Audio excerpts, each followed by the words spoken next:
The sun beat down on the open highway like a giant, burning eye, the kind that made the asphalt shimmer and the horizon blur into a wavering dream.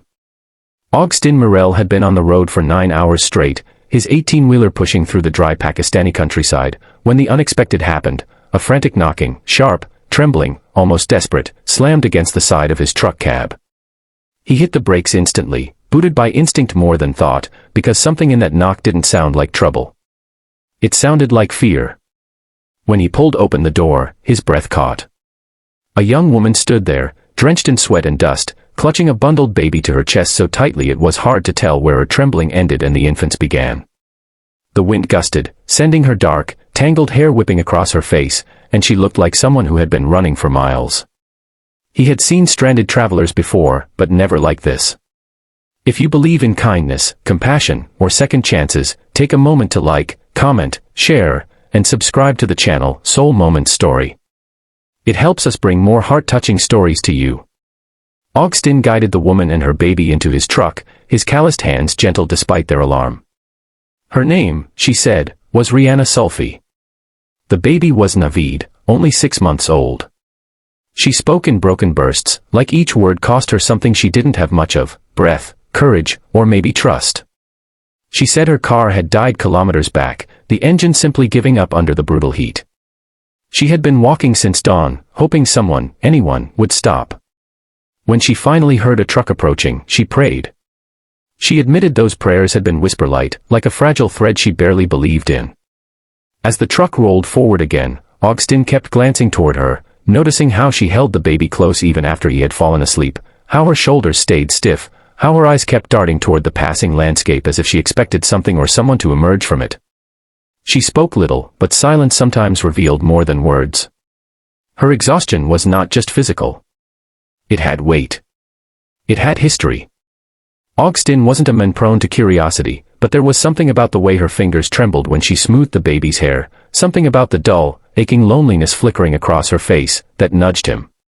He noticed the bruising on her wrist, faint but unmistakable, like fingerprints left behind by someone with no right to touch her.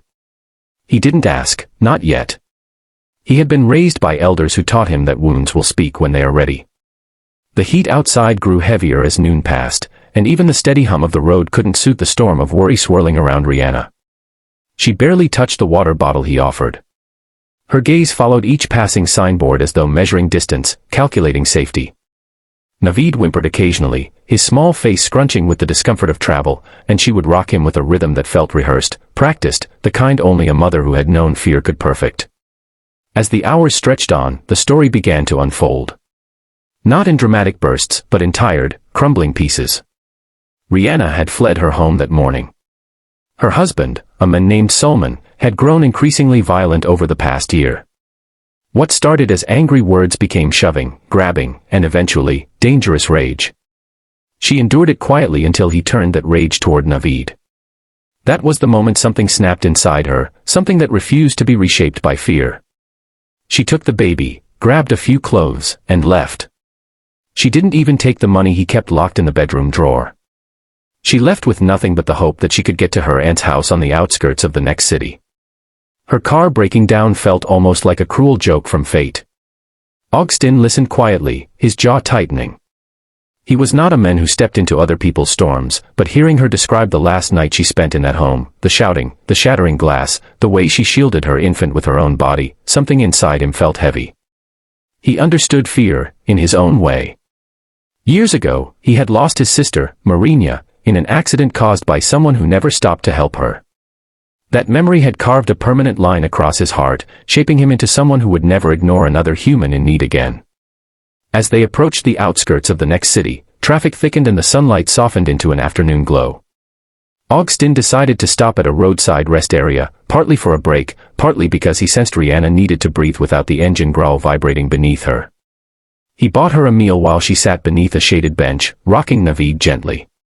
She thanked him, her voice barely audible, and he realized she wasn't used to kindness anymore. But something else bothered him, something quiet, lingering in the back of his mind. When Rihanna had introduced herself, something stirred. Her last name, Sulfi. He had heard it before, in a different context entirely. A news bulletin from weeks ago. Something about a missing person. He brushed the thought away at first. Sulfi wasn't an uncommon surname. But the weight of her story and the memory of that brief headline tugged at him. He pulled out his phone when she stepped away to wash her face in the rest stop bathroom. A quick search confirmed his hunch. There had been a missing person alert issued for a woman named Rihanna Sulfi and her 6-month-old child. The alert said she had vanished from her home 2 weeks earlier, but the husband reported it only after a full week had passed. Police suspected foul play, but the husband insisted she had run away with someone. The baby was listed as in potential danger. His stomach dropped. He looked toward the bathroom where Rihanna stood with Naveed now asleep against her shoulder. She was the woman from the missing alert. But the second part stunned him even more. According to the report, she wasn't just missing. She was the daughter of the late philanthropist Ashira Sulfi, a woman known for founding shelters across the region. Rihanna had inherited nothing of her mother's wealth after being manipulated into signing everything over to her husband's family. That explained the desperation, the bruises, the risk she had taken by walking alone under the blazing sun. She wasn't just running from fear, she was running from people who wanted control.